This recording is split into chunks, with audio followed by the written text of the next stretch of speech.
Islam Negeri Ponorogo. Di sini saya akan menyampaikan materi tentang zakat untuk memenuhi ujian semester mata kuliah fikih zakat dan wakaf. Langsung saja, di sini saya akan menyampaikan yang pertama yaitu makna zakat, kemudian dalil zakat, syarat-syarat zakat, mustahik, dan yang terakhir yaitu jenis-jenis zakat. Yang pertama, makna zakat. Zakat yaitu harta tertentu yang wajib dikeluarkan seorang muslim kepada mereka yang berhak menerima zakat. Kemudian makna zakat ada 4. Yang pertama ada at-tahuru, kemudian al-barakatuh, kemudian anu, dan yang keempat as-solahu. Yang pertama yaitu at-tahuru. At-tahuru artinya membersihkan atau mensucikan. Di sini maksudnya dengan zakat mampu membersihkan harta dan jiwa, mampu membersihkan harta dan jiwa dari kejelekan, kebatilan, dan sebagai pensuci dari dosa-dosa. Kemudian yang kedua yaitu al-barakatuh. Al-barakatuh artinya berkah, yaitu mengandung harapan dengan kita berzakat, harta yang kita miliki menjadi berkah. Kemudian dengan keberkahan harta tersebut hidup kita juga menjadi berkah. Kemudian yang ketiga yaitu an-numu, artinya tumbuh dan berkembang. Dengan berzakat, harta yang kita miliki akan terus mengalir dan bahkan bisa dilipat gandakan oleh Allah Subhanahu wa taala. Jadi jangan khawatir ketika mau berzakat, harta kita akan habis. Kemudian yang keempat yaitu as-solahu, artinya membereskan. Maksudnya dengan kita berzakat, Allah akan menjauhkan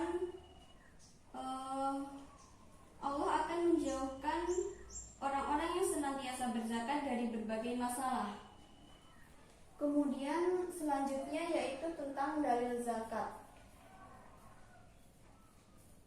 Dalil zakat. Di sini saya mengambil dari Quran surah Al-Baqarah ayat 43 yang berbunyi wa aqimus sholata wa atuz zakata warka'u ma'ar-raki'in, yang artinya dan dirikanlah sholat, tunaikanlah zakat, dan rukuklah bersama orang-orang yang rukuk. Artinya dapat disimpulkan bahwa kewajiban zakat sama kedudukannya dengan kewajiban mendirikan sholat, kemudian dengan rukun lainnya. Selanjutnya yaitu tentang syarat zakat. Yang pertama ada Islam. Sudah pasti untuk syarat zakat yang pertama yaitu Islam, kemudian merdeka. Apa sih itu artinya merdeka? Merdeka yaitu mereka yang bukan budak atau hamba sahaya. Karena tidak diwajibkan seorang budak dan hamba sahaya untuk menunaikan zakat, karena majikannya atau tuannya adalah yang memiliki apa yang ada di tangan seorang budak, sehingga harta yang dimiliki seorang budak tidak dimiliki secara penuh. Kemudian yang ketiga ada hak milik secara penuh, hak milik sempurna. Maksudnya harta tersebut di bawah kontrol dan di bawah kekuasaan pemiliknya, sehingga tidak terikat dengan hak orang lain. Pemiliknya bisa memanfaatkan dan menikmati secara penuh harta tersebut. Kemudian yang keempat yaitu halal. Harta yang dizakati itu harus didapatkan dengan cara yang halal dan baik. Kemudian yang kelima, berkembang. Apa sih maksudnya berkembang itu? Harta tersebut bisa berkembang atau berpotensi berkembang dengan cara mungkin sebagai usaha berdagang ataupun ditabung, itu juga bisa. Kemudian yang keenam ada mencapai nisab. Nisab yaitu jumlah minimal harta yang menyebabkan harta tersebut wajib dizakati. Namun untuk zakat rikas atau zakat harta karun di sini tidak ada nisab. Kemudian yang ketujuh, melebihi kebutuhan pokok.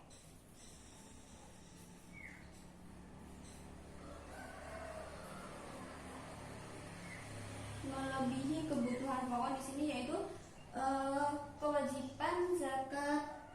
kewajiban zakat itu setelah kebutuhan sehari-hari itu bisa terpenuhi, seperti kebutuhan sandang, pangan, dan papan. Kemudian yang kedelapan yaitu bebas dari hutang. Bebas dari hutang. Untuk bebas dari hutang yaitu ada dua. Yang pertama, ketika harta yang dimiliki kemudian dikurangi hutang, kemudian harta yang dimiliki itu untuk membayar hutang dan sisanya tidak mencapai nisab, maka tidak wajib harta tersebut dizakati. Kemudian yang kedua yaitu ketika harta yang dimiliki kemudian sebagian untuk melunasi hutang, namun sisanya masih mencapai nisab, maka harta tersebut masih wajib dizakati, sehingga bisa dikatakan hutang bisa mengurangi jumlah zakat yang harus dikeluarkan. Kemudian yang ke-9 yaitu mencapai haul. Mencapai haul itu yaitu kepemilikan harta mencapai 1 tahun. Kemudian selanjutnya di sini yang saya jelaskan ke-9 ini yaitu untuk syarat zakat untuk zakat mal. Kemudian untuk syarat zakat fitrah yaitu ada 3, yaitu yang pertama Islam, kemudian yang kedua hidup pada saat bulan Ramadan, dan yang terakhir yaitu kebutuhan pokok sudah terpenuhi. Jadi untuk syarat zakat fitrah ada 3. Kemudian selanjutnya yaitu mustahik.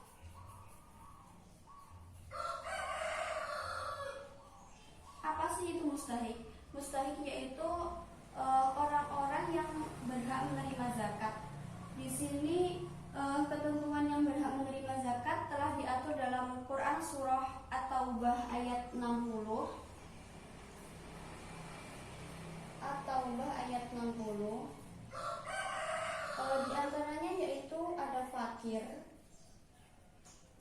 kemudian miskin, yang ketiga ada amil zakat, yang keempat ada mu'alaf, dan yang kelima ada riqab, keenam ada gharim, yang ketujuh sabilillah, dan yang kedelapan ada ibnu sabil. Dari yang pertama fakir. Fakir yaitu orang yang tidak mempunyai harta maupun pekerjaan dan tidak mampu untuk mencukupi kebutuhan sehari-harinya. Kemudian miskin yaitu mereka yang masih mempunyai harta dan pekerjaan namun tidak mampu mencukupi kebutuhannya. Dan yang ketiga ada amil zakat. Amil zakat itu pengelola zakat. Kemudian mu'alaf. Untuk mu'alaf masuk Islam. Namun pada saat Khalifah Abu Bakar, pada saat Khalifah Umar bin Khattab, untuk yang salah satu asnaf yaitu mu'alaf tidak menerima zakat karena saat itu seorang mu'alaf pada saat itu mereka tergolong orang-orang yang kaya dan mampu. Kemudian yang kelima yaitu riqab, artinya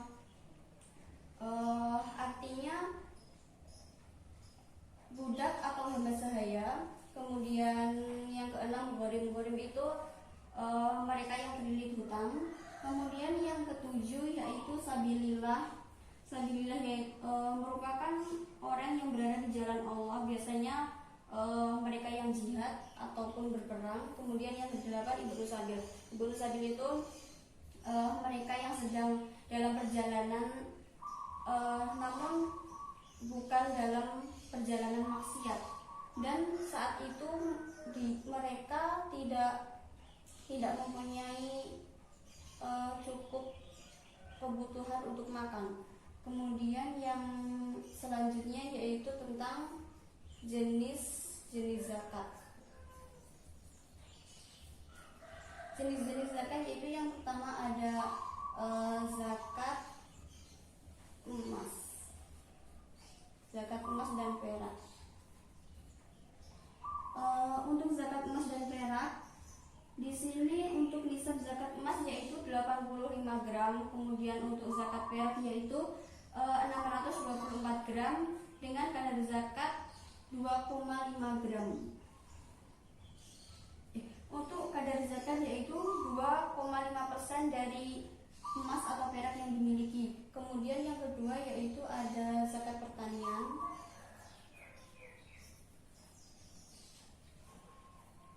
Zakat pertanian. Zakat pertanian dikeluarkan saat panen, walaupun belum mencapai haul atau belum mencapai 1 tahun, namun harus sudah mencapai nisab, yaitu nisab zakat pertanian 750 kg beras, atau biasanya kalau untuk gabah atau padi itu sekitar 1,2 kuintal atau 1.200 kg. Kemudian untuk kadar zakat yang harus dikeluarkan jika pengairan melalui air hujan itu zakatnya 10%. Kemudian kalau pengairannya melewati harus membutuhkan biaya, itu kadar zakatnya 5%. Kemudian yang ketiga yaitu zakat tambang. Zakat tambang untuk nisab zakat tambang senilai dengan nisab emas yaitu 85 gram emas, atau jika dalam bentuk harta yaitu harga 85 gram emas pada saat itu. Kemudian untuk kadar zakat yang harus dikeluarkan 2,5%. Kemudian yang keempat ada zakat rikas. Zakat rikas atau biasa disebut dengan zakat harta karun. Di sini harta di sini hasil dari galian atau temuan. Kemudian untuk nisab zakat rikas yaitu untuk nisab zakat rikas tidak ada. Kemudian untuk kadar zakatnya yaitu 20% dari harta tersebut. Kemudian yang kelima yaitu ada zakat binatang ternak. Untuk zakat binatang ternak yaitu untuk binatangnya bisa kambing, sapi, kemudian kerbau dan unta. Namun ada perselisihan antar ulama tentang binatang kuda. Namun menurut jumhur ulama binatang kuda tidak perlu dizakati. Kemudian yang keenam ada zakat. Yang keenam ada zakat perdagangan. Atau biasa perniagaan juga biasa. Zakat perdagangan atau zakat perniagaan itu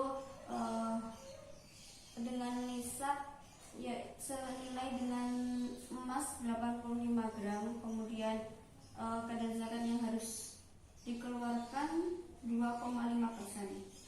Kemudian yang terakhir yaitu yang ketujuh ada zakat penghasilan. Zakat penghasilan dikeluarkan ketika sudah mencapai haul yaitu 1 tahun. Jadi jumlah penghasilan selama 1 tahun itu dikeluarkan 2,5%. Untuk nisabnya sama seperti zakat emas yaitu 85 gram emas. Kemudian untuk jenis-jenis zakat ini ada 7 yang saya sampaikan. Mungkin itu saja yang bisa saya sampaikan. Mungkin ada pertanyaan. Jika harta sudah mencapai nisab, kemanakah kita menyalurkan zakat tersebut? Untuk di sini ada pertanyaan, kemanakah kita harus menyalurkan zakat? Untuk sebenarnya zakat bisa disalurkan langsung kepada mungkin kerabat ataupun tetangga, itu bisa langsung kita salurkan. Yang penting sudah memenuhi kriteria dari 8 asnaf, yaitu kriteria mustahik, orang-orang yang berhak menerima zakat itu bisa. Kemudian selain itu ada kita bisa menyalurkan kepada lembaga amil zakat atau lembaga semacamnya. Apa sih kegunaan lembaga amil zakat atau lembaga semacamnya itu? Yaitu untuk pemerataan dana zakat dari amil zakat kepada para mustahik, agar dana zakat tersebut tidak salah sasaran. Sudah cukup? Sudah. Mungkin itu saja yang bisa saya sampaikan.